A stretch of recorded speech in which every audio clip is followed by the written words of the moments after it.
Good morning to all of you. My name is Gloria Makarenko from CBC Television. I am very, very pleased to be here again this year, and just wait until I tell my co-anchor Ian Hannah-Mansing that he was the door prize today.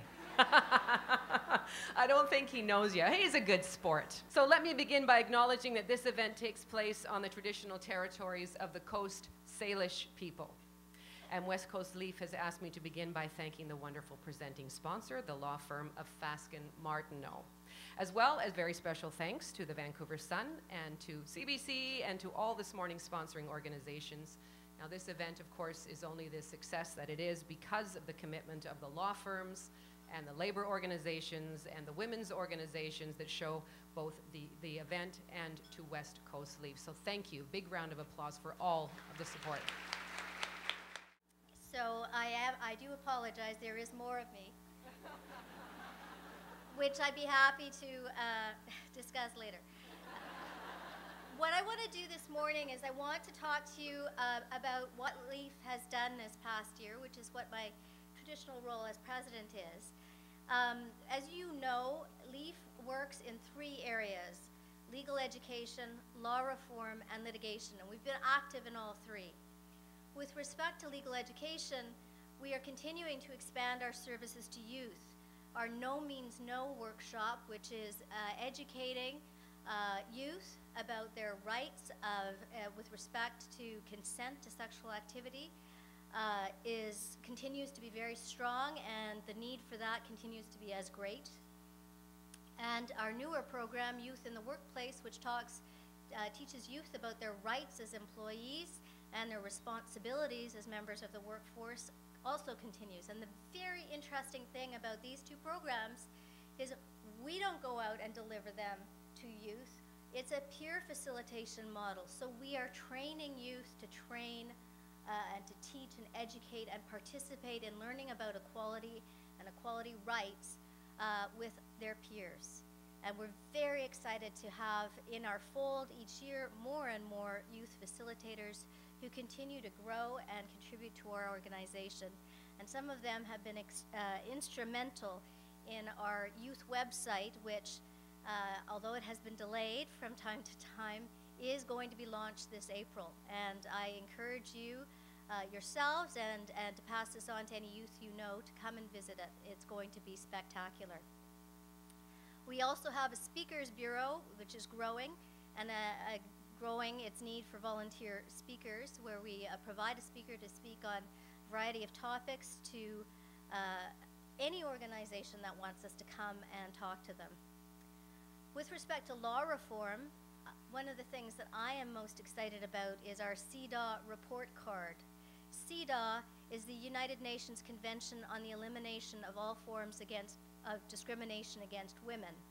And every 4 years, there's a report to the UN and that committee on how well Canada, including British Columbia, is doing in terms of women's rights. What we're doing is we're reporting on how our government, that is the government of British Columbia, is doing in terms of BC women. So we're taking the mandate of CEDAW, and in each of the years between the 4-year reporting periods, we're issuing a report card on the provincial government and the impact of its actions on women. We had the first one last year. We're planning on issuing the second one this September, and because we give grades, we know that all parents will be interested. Second project in law reform is called the Map the Gap, and it's part of our family law project. It was completed this year, and what it does is it maps the gap in legal services needed and those available to BC women, and it's a gap that is growing. We know about the cuts to legal aid in this province. We're working on that front, but in particular in relation to family law matters, the impact on women, especially poor women, is just devastating. We're also working on a project to look on the impact of Section 15 of the Family Relations Act, and that's the provision that in any custody or access dispute, allows the court to appoint an assessment, a psychological assessment of the parents.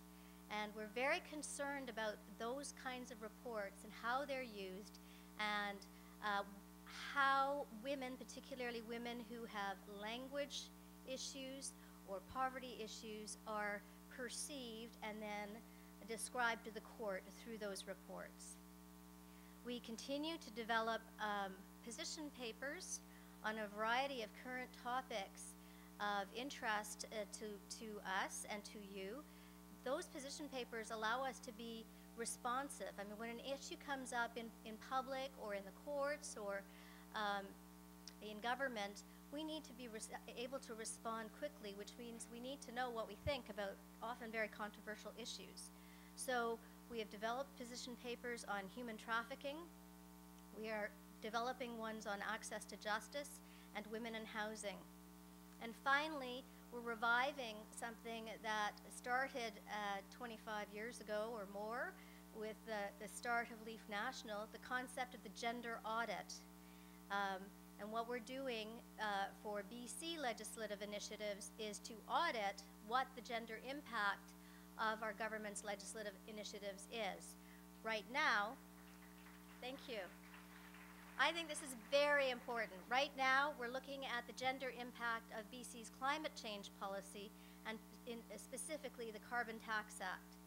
So this is another way of trying to tell government through our law reform initiatives that you have to be attentive to the way that your legislation affects women.